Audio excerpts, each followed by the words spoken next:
Ole Gunnar Solskjaer is gone, but there are still plenty of problems to solve at Manchester United. And if plenty of notable journalists are to be believed, then Pochettino could very well be the next manager at Old Trafford. But wait, doesn't he have a contract with another club till 2023? Of course, we'll explain all of that in this video and reasons as to why Pochettino could want to leave PSG. And later in the video, we'll get into the nitty-gritty with my man Lies. You may know him as Whole Lotta Lies on Twitter, or you may know him from BR Football, or any number of podcast appearances that he's had. All of his links are down below if you want to hear him speak about more things, like how United has one of the worst defenses in the league. But you know who has incredible defense though? Surfshark VPN, friends of the channel, and sponsors of this video. When it comes to protecting your data, Surfshark VPN has industry-leading, uncrackable encryption that ensures that you're safe and untraceable, and they practice a strict no logs policy, so there's no tracking what you're getting up to on the internet. And no, I don't want to know either. Trying to watch TikTok in a country where it's banned? Trying to watch Rick and Morty on Netflix? Shout out Netflix Australia, by the way. Surfshark has you covered, as Surfshark VPN grants you access to region-locked streaming services. Even some football ones out there as well. While I was traveling, I used a lot of sketchy public Wi-Fi options to work, but I felt protected because I have Surfshark on both my phone and my laptop. And there's no limit to how many devices you have registered under a single account. Surfshark also offers a 30-day money-back guarantee, meaning it's risk-free. So, give it a shot using the link in the description now to get Surfshark VPN and enter the promo code RabonaTV to get a special Black Friday offer of 83% off and 4 months for free. Not 3 months free, as it was before. 4 months free. Man, gotta give it to Surfshark. Their defensive record is better than Tuchel's, actually. I think I saw a stat from Opta on that.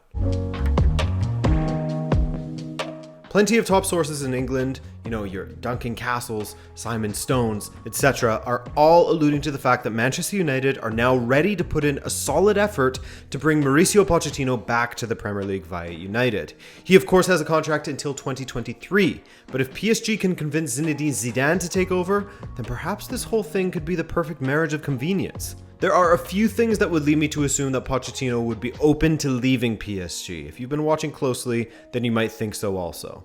First of all, when they had sacked Mourinho and were looking for a new manager this summer, Poch didn't exactly distance himself from the rumors that Spurs wanted him, and didn't exactly distance himself from the Real Madrid job either.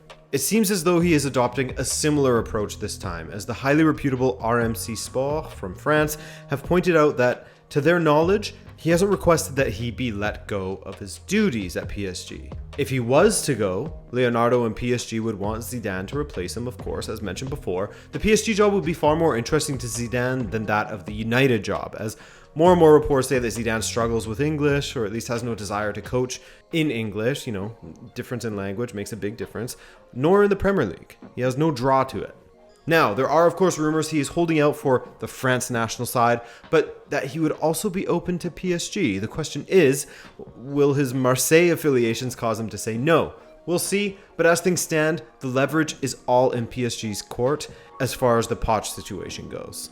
Second, as far as reasons as to why Poch would be interested in a move away, the pressure of managing in Paris and all of the collateral damage and egos that come with it. With investment and the professionals brought in, the pressure certainly increases to the point of the PSG job almost becoming a poison chalice in some respects. More on that later. Just recently, Pochettino took issue with a question regarding his style of play when he was speaking with LAKEY in France. He previously had been, one to play it cool with the journalists and their questions, but lately they've gotten under his skin a little bit, and he's starting to show that more in the media. But for this one from LAKEY, he said, quote, "I say this with great respect, but there is a certain lack of respect in this question. It's like telling you that you don't have a style of writing. You have one, you are professional, and that is why you are sitting there. Every coach at the highest level, or even as an amateur, has a style. When you work to become a coach, you develop your style, your tastes, your style of management, and your methods with your staff. The expectations born of this summer mean that before you even start a match, you have to win, and win 5-0. And if after 10 minutes of play you do not already lead 3-0, what a disappointment. I think it's a mistake There is no obligation in football. The opponents also have qualities and know how to complicate things for you. To understand just what it's like to manage PSG, just look to some of the quotes that Thomas Tuchel has left us with, both upon leaving PSG and even recently. First, let's go back to when he was close to getting sacked at PSG. Quote, "Am I still a manager or am I a politician in sport, a minister for sports? At its heart, I love the game and I can get this satisfaction in many ways as a manager. I only love football, and in a club like this, it is not always just football." And now to some quotes that he actually gave to us at the end of October, just a month ago. Quote, "It's easier to coach Lukaku than Neymar or Mbappe. At PSG, I felt I was the minister for sport. I had to also manage family members and friends of the stars. At Chelsea, I work much more calmly." And this is why I made this video about PSG about a year ago. Not only is he dealing with some of the biggest personalities, whereas most mobile attacker and Kylian Mbappe had his future under doubt for much of the summer, but he can't really play the type of football that he wants to at PSG because he doesn't have the attackers for it. But those very gifted attackers lead to heightened expectation. Messi, Neymar, and Mbappe, for all of the amazing things that they bring to the pitch, what they don't really bring, at least in these versions of them, is a lot of hustle and pressing. Ability on the ball aside, I've seen firsthand just how slow PSG's attack can be and how they stand off of their opponents when they don't have possession. I saw it firsthand at PSG vs Lille at the end of October when I was over in Paris. All of their attacks were too slow, especially without Mbappe on the pitch to provide a threat to the defenders as far as getting in behind them. Without him on the pitch, PSG were just slow and trying to work their way up the pitch, allowing their opponents to set up and then hoping that Messi, Neymar, or Di Maria could unlock that low block. Opportunities were slim, and that's not how Poch likes to play his football. And if you don't have the right pieces to play Poch football, then perhaps he's not the right choice for your club. Back in his prime at Tottenham, they were a nightmare to play against at times. Pochettinos Tottenham were playing their own high-pressing football, and prior to that, Southampton were playing great football under Pochettino as well. He led them to 8th place, their highest finish in their history. Pochettino's teams at the time would often line up in a 4-2-3-1, but their hybrid structure allowed them to switch to a back three when transitioning to attack. Why? Because fullbacks are incredibly important to Pochettino, as they are to most modern managers, really. And with the fullbacks pushing far forward, a defensive midfielder would often drop to split the two center backs. There would be plenty of overlapping from the fullbacks, and when they were at their best, the likes of Eriksen, Son, and Dele Alli were comfortable in playing in any of the attacking positions in support of Kane. Kane himself, as we know to a great degree now, was good at dropping deep to allow overlapping from either Ali, Eriksen, or Son, and the pressing that happened off of the ball brought it all together. They were a great team to watch in the attack, and their defense was particularly astute as well. In the 2016-17 season, they actually had the best defense in the league.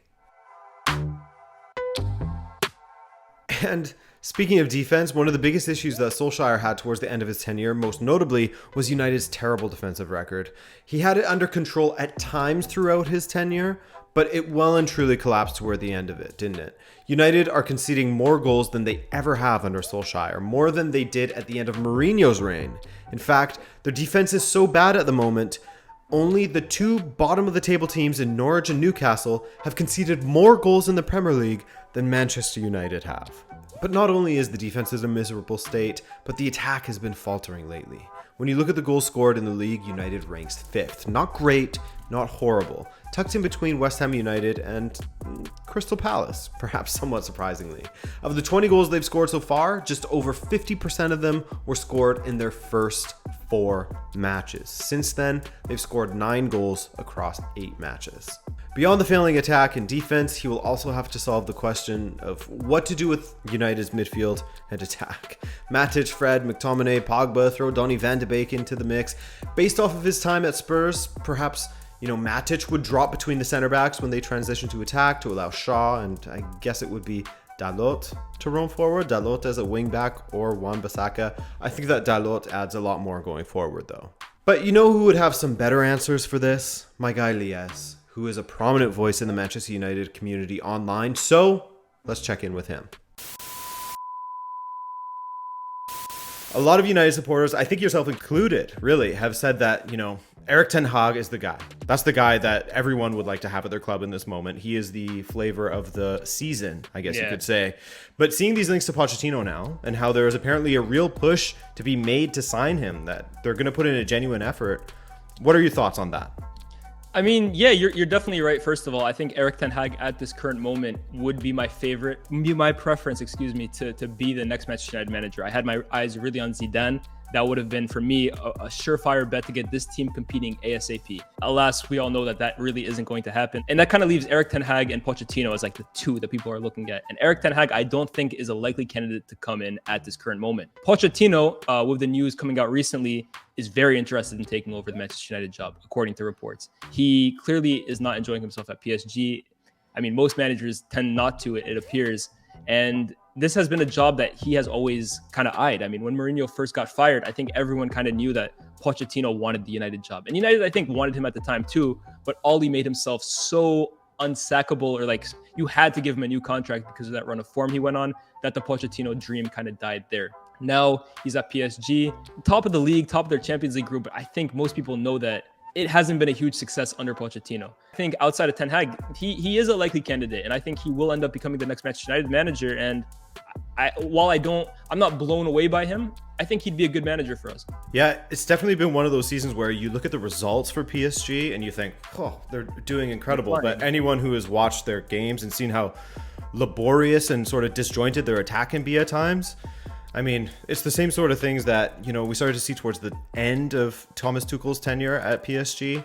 And 100%. So it makes you wonder if it's just squad composition that is ultimately the problem there. But hey, like I said, I'm getting off track with these tangents. When you consider Pochettino and his time with Spurs, back when they were in their prime under Pochettino around 2016, 2017-ish, that kind of thing. Obviously, they made the Champions League final in 2019, but even that season wasn't great for them. So thinking back to their prime, is that the sort of football that you'd like to see United play? There's elements of that style of football that I, as a football fan, want to see in the modern game, and I think it translates very well. For me, the main thing Pochettino at his peak, at his pomp at Spurs, was famous for is the high aggressive press. And I think that's a staple that you have to have in the modern game as a manager, as a successful football team. You look at all the best teams: City, Bayern, Liverpool. Those are like the three for me. Chelsea, of course, as well in there. But they have an effective structured press. I think that's the big thing too, because some people may look, oh, this player is running here, this player is running there, but if it's not done as a unit, the press is ineffective. And I think you see that through all the best managers. They try and implement that. Nagelsmann, Tuchel, Klopp, Guardiola, etc., etc. Pochettino, what made him so successful for me at his pomp at Spurs was he managed to get that entire group together with one common goal. And look, the sum of the parts is greater than each individual. And even though you had Harry Kane, you had Heung-min Son, Dele Alli, Eriksen. I mean, Dele Alli at this current moment, no one would ever expect or think of him as like a hard worker or a presser. But under Pochettino at Spurs, he bought into that message, and that's when you saw the best Dele Alli under Mauricio Pochettino. Now, as the seasons kind of start to go on, Spurs evolved, and they weren't as gung-ho a pressing team as they were, especially that last season. You're right, they made the Champions League final, but I think there was a period, especially in the second half of the season, where they couldn't win a game. You can question how sustainable was that press that he had going on at Spurs. One thing's for sure, no one has ever done what he did at Spurs before him. No one has done what he did at Spurs after him. And you have to give him enormous credit for that rebuild job that he did with them. It's one of the greatest rebuild jobs I have ever seen as a football fan. So massive credit to Mauricio Pochettino in that regard. Yeah, I would agree with you. And I think when you look at some of the squad players that Manchester United has, you think of like the Donny van de Beeks, you think of even Sancho, you think of Rashford, Bruno. These are guys that are going to press for him if he is to get the job, of course. And I mean, at least in that aspect, it is a little bit exciting. But when you consider the attack, midfield, defense, where do you think you would see the most dramatic improvements in your general play under Pochettino?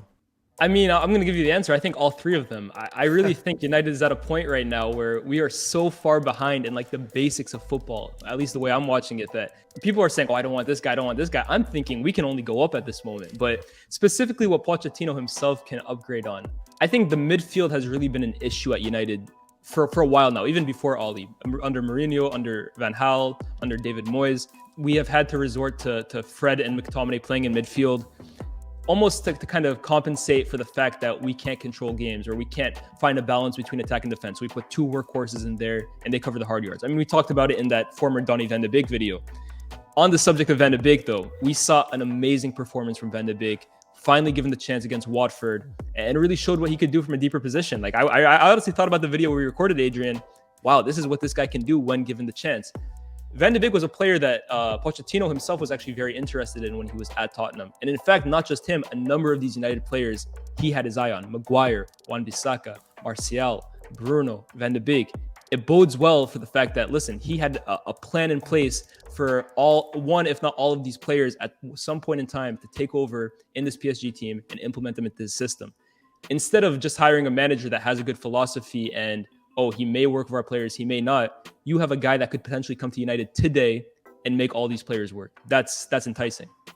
That's incredibly enticing. And I think with Donny in particular, I think there was quotes around the time when they were facing Ajax in the Champions League semifinals where he was speaking, Frankie de Jong is great, Thijs de Ligt is great, but the central piece for me is Donny van de Beek. So thinking of how he played for that Ajax side, thinking of what Pochettino could do with the other players that we mentioned, I mean, it's enticing, isn't it? I look at Dele Alli, the role that he played in that Spurs team, and that's not to say Van de Beek and him are the same exact player, but the profile is a bit similar. That player who kind of roams the space between the striker and the midfielder. I think in German they call it Ramdod or something along those lines. If I butcher that pronunciation, apologies. But yeah, that profile that they almost do their best work off the ball. I really think that, of course, it is difficult with Bruno also playing in that kind of role, but I think that under Pochettino, you would see Van de Beek given opportunities. And you can't say he's had those opportunities under the previous management. So for Van de Beek in particular, he must look at this potential appointment and be rubbing his hands. Of course.